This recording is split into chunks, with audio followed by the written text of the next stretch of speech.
Good morning and welcome to Shuffling the Quad Squad. I am your host, Jennifer. I am the mother to naturally conceived quadruplets. My husband is Daniel, and I am also the mom to George, who is 14 years old. Today, we are going to cover a topic that is completely different than what I have been doing. I have been telling my story in regards to how the quadruplets came to be, also in regards to their birth. And today, we're doing a completely separate topic, and that is, I'm going to try and answer the question, how do you do this financially? So, the things that I'm going to talk about today, I'm going to give you the top 5 ways that I save money without being an extreme couponer. And also, this is going to work for families that are large, and it can even work for just 2 of you. Some of you might think that it's common sense, but it isn't always. And so I'm going to teach you what I do in order to save money and be able to do this. We are not on any assistance in regards to food stamps and access and things like that. We absolutely have no problems with people who utilize that program. We once did have to utilize that program in regards to food stamps, and that was because the quadruplets went through so many diapers, and they were on both breast milk and on formula, and so we did need help at one point. But we eventually got off of the food stamp program. And so this is going to be beneficial to those that are on the food stamps program. It'll be beneficial to those that are not on the food stamps program. So in regards to the first thing that I do is that every week my bills are going to remain the same. Most people get paid bi-weekly. I get paid weekly. My husband gets paid weekly every Friday. However, the things that I'm going to be talking about, you can do both weekly and bi-weekly in regards to your budget. So the very first thing that I do is that my bills never change. The other thing that's very, very important is that Daniel and I do not have a credit card. We don't charge everything. So this is also going to be beneficial to you that you are only using your paychecks in order to do the budgeting that I do. And I'm praying that you guys find at least one thing helpful from this video, or that you know somebody that might find this video beneficial in regards to how to handle your budget with what you get paid. So the first thing that I always do is that you have to eat. Humans are awful, and we have to eat in order to stay alive. So the first thing that I always do is plan my budget for groceries and food. So every week, I know that our groceries are anywhere from $120. A bad week is about $140, and that's when I am having to replenish items like toilet paper, paper towels, shampoo, conditioner, soap, that kind of thing. And then a really bad week is about $180 per week. But for the most part, I feed my family and I for $120 a week. I will break that down into exactly how I do that, as it's one of my top 5 on how I save money. So the first thing you need to do is automatically work out your food budget. Without food, humans don't live, we don't survive. And your kids need to eat too. You need to eat as well. So the first thing you're going to take out of your paycheck is your food budget. The next thing is going to be your rent or your mortgage. Here is how I do it so that you aren't scrambling at the first of the month to make sure that you have your entire rent or mortgage payment handled. Every week, Daniel gets paid. Every Friday, I put away the money for our mortgage. So if your mortgage is $800 a month, take out $200 for your paycheck if you get paid weekly. If you get paid bi-weekly, take out $400 from your paychecks to cover your $800 rent or mortgage payment. If you break it up like that, it is not nearly as stressful to try and come up with that budget or that money at the first of the month. The other thing too is that by putting away your mortgage payment or your rent payment, you can borrow from that money if you're going to go hungry. So you have your grocery budget, something comes up, you forgot something. Now this isn't to say I'm craving pizza, I'm craving McDonald's chicken nuggets. No. If you have that money sitting to the side for your rent or your mortgage, and you have to borrow against it. It's a large chunk of money, and you can take $20 from your rent or your mortgage to cover anything that might come up before that first is due. You just have to make sure that you can afford to put that $10, $15, or $20 back at the first of the month to cover your rent and your mortgage. But you can borrow against that money that you saved for your rent or mortgage payment. So we have food, we have the mortgage or your rent payment. So definitely make sure that you are, taking the money out when you get paid so that you are not scrambling to make that payment at the first or whenever your house payment or mortgage is due. Okay. The next for us is gas money. And the reason that the next thing for us is gas money is, yes, obviously bills are important. However, if we don't have gas money, we're not making any money. Daniel or myself have to be able to get our things done. And so he has to be able to drive to work every day. So our next one is actually gas. Most people would expect it to be bills. So you have to decide for your budget what's more important. Is it going to be bills before gas? For us, it's gas. So we have food, rent or mortgage, gas, to make sure that Daniel can make it to work every day. Make sure he works about a half hour away from the house. So we definitely need the gas money in order for him to provide for the family and be able to get to work. So we always make sure that, there's gas in the gas tank for him in order to do that. For me, I have to have gas in the gas tank to take Bruce to several specialty appointments, and a lot of other things that I have to do throughout the week, including errands. If I'm not able to do that, things aren't going to get done, and that's really important to us. So then comes bills. We live a extremely simplistic lifestyle, but we do have two things that we splurge on, and I'm going to explain that.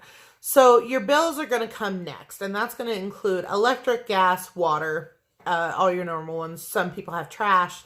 So at that point, you are going to make sure that you can pay your bills. Usually your electric bill is generally the highest, at least it is for us. So you're going to have to pick your highest bill. So let's say your electric bill is about $100 a month. The best thing that you can do is do exactly the same thing with the rent and the mortgage payment where you separate it. So if you have a $100 electric bill and you take $20 out of each paycheck for us, then you already have that money sitting there and you're saving it. So if you get paid bi-weekly and you have a $100 electric bill every month, you're going to take $50 and $50 out. So you're not paying $100 at the same time. The other thing is water. Water is generally pretty cheap. So for me, I don't really have to separate it into paychecks and paydays kind of a thing. It's like $50 or something like that. And some people it's even less, but for us, we take a lot of baths, a lot of showers, obviously. So you can separate your bills exactly the same way that you separate your mortgage and rent payment so that it seems smaller. So like I said, we get paid every Friday, and then you would take it out every 2 weeks if you get paid bi-weekly. So the two things that we splurge on in the house is internet, Wi-Fi, and also we do have cable. And the reason that I've always splurged on cable is that if we don't have any money to do anything else, at least we have TV to watch as a family. Daniel and I are very much into TV and TV shows, and so we do splurge on cable, and we have cable. And it's been a lifesaver. We love it. We always have something to do for entertainment. And so I also pay that bill separate as well. So every week I put money away so that we can afford the cable bill. If you're not able to do that, if you're not able to put little increments away, you can definitely pay it at the same time. But how I have done it is that I've called the companies and I make it where I don't have big bills due at the same time. The only two big bills that I have due at the same time are our electric bill and our cable bill. But everything else is stacked out throughout the month. You are able to call the company, whether it being water, gas, electric, and set up the day that you would like to pay your bill. And so that way you are stacked throughout the month. You're not as overwhelmed so that all bills are not coming in at the exact same time. That's very important. So you can also set it up that way. So those are the things that I do and how I, arrange it so that we make sure that we have money for everything. In regards to my next topic, it's going to be groceries. How do I keep my budget at $120 for 7 people? It's pretty easy. So, the circulars come out for us on Wednesdays. If you don't know what a circular it is, it's a weekly ad for the grocery stores. I get the weekly ad. I sit down with a piece of paper. I write down, I take Fridays off. So no matter what, we eat out on Fridays. I'm going to explain to you also how we eat out and how we can afford that. But I only eat out once a week, and that's my day off from having to cook big meals all week. So I take Fridays off. So I start my grocery list with Saturday, Sunday, Monday, Tuesday, Wednesday, Thursday, and then I stop there. So I actually have my grocery list from this week. If you can see, I started Saturday, Sunday, Monday, Tuesday, Wednesday, Thursday. And then what I do is based on the weekly ads is what my menu is going to be for that week. Now, if you get paid bi-weekly, that's okay. You're going to make a bigger list. So it'll be Saturday, Sunday, Monday, so on. And then down here, you'll write Saturday, Sunday, Monday. So that way, if you're getting paid bi-weekly, you have your menu written out, okay? So then with the weekly ad, I base my menu off of the meat that is on sale that week. This week happened to be chicken. It was buy one, get 2 free. And so all my meals have chicken in them. So I have different ways of, cooking chicken. That includes the crock pot, the air fryer, the oven, stovetop. You write your, what you're going to make that week. And then you write your ingredients here. So like chicken, I wrote chicken times 3. And then from there, I also looked at the weekly circular to see what vegetables were on sale or what side dishes were on sale. So it looks like this week, potatoes are extremely versatile. And so I always end up buying at least a 10-pound bag of potatoes because you can make so much with them. They can do mashed potatoes, baked potatoes, scalloped potatoes with cheese. So potatoes are always on my list. I automatically know that I'm going to be writing that down on my list because they are so versatile and we love potatoes. So we're very lucky there. But so we always buy potatoes. This week corn was on sale, which is corn on the cob. So obviously that's going to be a side dish. And I write my ingredients here based on my menu up here. Once I go to the store, I shop for my menu and then I hang this on the refrigerator. So that is how I budget my groceries. I only buy things that are on sale. That saves me approximately $60. And yes, I generally shop at Fry's grocery store, and I am a part of their member rewards program. It's free to sign up. You also get fuel points too if you go there. So based on your purchases. So sign up for your local grocery store's rewards program. Most of them are free. You type in your telephone number and you get the savings. This is not extreme couponing. There's no couponing involved. You can sign up for something called digital coupons. And I do have that. I just don't always have the time to go in and type it out. So sometimes it's just easier for me to write it all out on what's on sale. And then from there, you shop. And that is how I keep my grocery budget so low. If steak were on sale, we would have a lot of steak.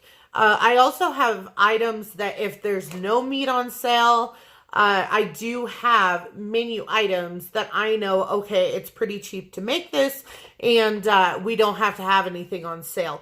Chili dogs is a huge benefit. Grilled cheese sandwiches with like frozen French fries is really, really cheap. Macaroni and cheese with hot dogs. So there are ways to save if there's nothing on sale, which does happen sometimes. After a big holiday, when they've had a big meat sale, they tend to not have sales. So there's that. The next thing that I do is, like I said, we eat out once a week on Fridays so that this mommy gets a day off. How we do that is, there are several restaurants that offer discounted prices. So, Burger King has really, really good coupons. Del Taco is naturally cheap. In-N-Out Burger is naturally cheap. So you can feed your whole family for pretty cheap. Taco Bell is very cheap. If you want to go to a restaurant, and you have extra money that week, let's say you worked an hour of overtime or 2 hours of overtime, and you actually get to eat out, and it's a restaurant sit down. Chili's has a 3 for $10 deal that is absolutely fabulous. And they also have relatively cheap kids meals. And so we can walk out of there for anywhere from $50 to $60 for the whole family, which is fantastic. And all 3 of the adults, including George, because he's older, get the 3 for $10, and then the kids can get whatever they want. Chili's is amazing for that. The other thing that you can do if you want to eat out is that if you go earlier in the day, anywhere from like 3 p.m. to 4 p.m., you can generally still get the lunch special prices. And that's usually cheaper too. Also, they have happy hour deals. That's cheaper too. So if you and your spouse or your kid are craving something, or, wanting to go sit at a sit down restaurant, and you partake in the 3 for $10 or the happy hour deals. The other thing about going earlier in the day is that for us, we get seated right away, and we don't have the judgments or the looks from a lot of people, because not a lot of people are at the restaurant. So it's kind of nice that we don't have to go in and get judged by people, or people get moved away from us because they think that my children are going to be loud and annoying.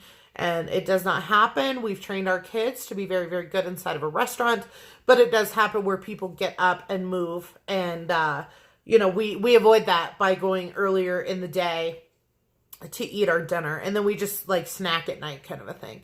So that helps as well. And like I said, there's several deals that you can get for fast food, or you just stick with some of the cheaper places that are cheaper. Del Taco, Taco Bell. And that is how I do eating out once a week. So the other thing that I do is clothing. So let's face it, I have 5 kids. That is a lot of clothes. And kids are so hard on their clothes. They are constantly coming home with rips in their pants, rips up the butt. So how do I afford to clothe all of these children? And that is, I actually shop at Savers. I know a lot of people are against secondhand clothing stores. However, if you're into name brand tags, Savers can have some. I found several name brand tags at Savers before. Now, the biggest day for me that they have on sale is going to be on Monday. Everything is 50% off on Mondays. So that is a huge savings for me. I can get $65 worth of clothes for $28, $30, if that. You do have to sign up for the rewards program. However, it's free. So I signed up on that right away. However, for rewards members, every day is a savings of some kind, of some sort. So, but for me, it's Mondays. I only go on Mondays. I get 50% off everything that I buy. And it's a huge money saver for me. And the kids get really excited to get new things, So, I highly suggest secondhand stores for clothing. And don't think it's all bad. You can get name brand things from secondhand clothing stores. One of the last things I'm going to discuss today is activities, things that you can do for a cheap price, because going to an amusement park isn't always going to be possible, and going to fast food and letting them play in, the play area isn't always going to be possible. So some of the things that I do for activities to keep it cheap is, number one, the park is free. So you can go to a park, you can let the kids play, you could pack, little sandwiches from home, and the kids get a kick out of it. They think it's the greatest thing ever, and you're the greatest mom ever for taking them to a park. and it's free entertainment. You can't ask for more than that. The other thing that I do is if they need new activities, so it's going to snow outside, it's going to rain outside, and they're not able to, go outside and play, the 99-cent store is your best bet here. They have crayons, they have coloring books, they have little toys. They have an entire craft section. That is incredible. There's all kinds of fun little crafts that they have available. And I can buy, 2 crafts per each kid and spend under $10. That's huge. So you would actually be really surprised at what the 99-cent store has for you to do with your children. And during the winter, especially where I live, it's cold and it does snow and it does rain and it's really windy. And we have to have those activities available for the kids. But some of those can be so expensive. The local 99-cent store here has an entire craft section. They have a lot of neat things that you can do with your children on those rainy days. And it doesn't have to break the bank. The other thing that I also do is Savers. Once again, they have tons of toys at a discounted price. They have little bags of toys. If I buy my children a little bag of toys for $1.99, they're good for the rest of the afternoon playing with their little bag of toys. Once again, I'm hero for a day that they can play with these toys, because even if they're not brand new, they're new to them, and that's what's important. So those are my 5 top budgeting tips. Please share if you think that this might help anybody in regards to their budget. If you have any questions on how I do something, please reach out to me and I will respond back to you in regards to exactly how something works. So I also just did my premiere podcast video. So I am on Popcorn Promises this week, which was really, really exciting. We're talking about HBO movies from the 1980s.